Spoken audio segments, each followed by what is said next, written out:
Hi guys, this is Selvakumar for Audio Media Channel. Welcome to our show.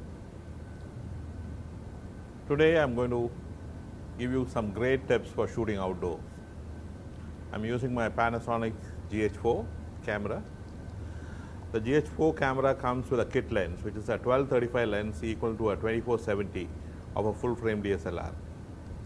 This is a very optimal lens for doing landscape and everyday work.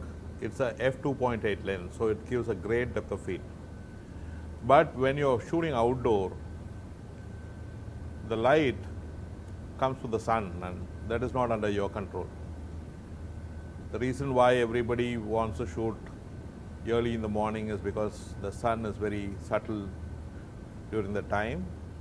But if you can shoot only from 6 to 8 in the morning, then there's no point in buying a camera and trying to finish a film. The sun is not going to be giving you mild amount of light every time. When it comes out of the clouds, it's going to just beat it through, and your aperture will go up to f11 or f32 sometimes. So there has to be an effective way to bring down the amount of light reaching the sensor. You just need to buy this variable ND filter.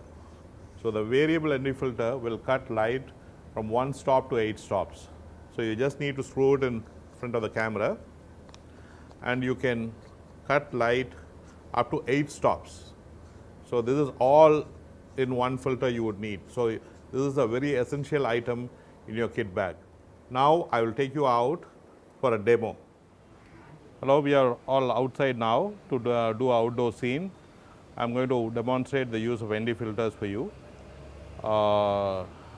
Before we go into shooting, I would like to come back on the 3 very important aspects to control exposure in outdoor situation, which would be ISO, it will be aperture and shutter speed.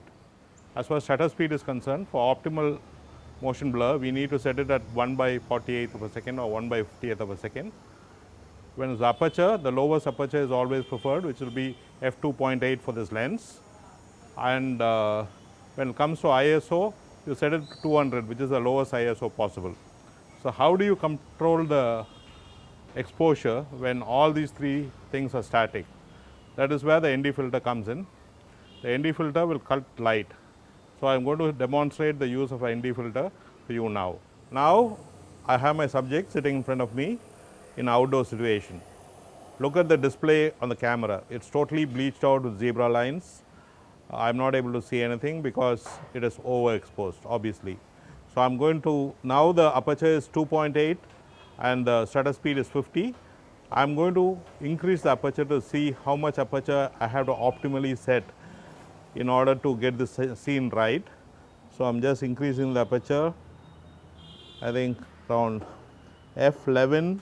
f11 seems to be a decent aperture to get a good exposure on the subject's face. But f11 is going to have all the background behind him all in focus, which I don't want. I want to have an aperture of 2.8 and still get the optimal exposure. So I'm going to turn the ND filter now and cut light. Now look at the effect. I am getting the same effect. The aperture is still at 2.8, but I am able to cut light effectively to get a proper exposure. I just record this scene, and you can see that you have an optimal depth of field of 2.8. Still you are able to cut the light using the variable ND filter. Okay guys, you saw how to use the variable ND filter in the field. This is a very, very important item in everybody's kit bag. The lens diameter of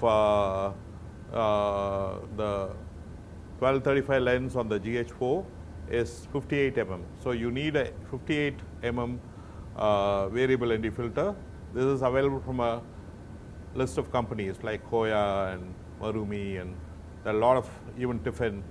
The best you could buy is the best result for you, because the filter or any glass in front of the camera is going to affect the quality of image.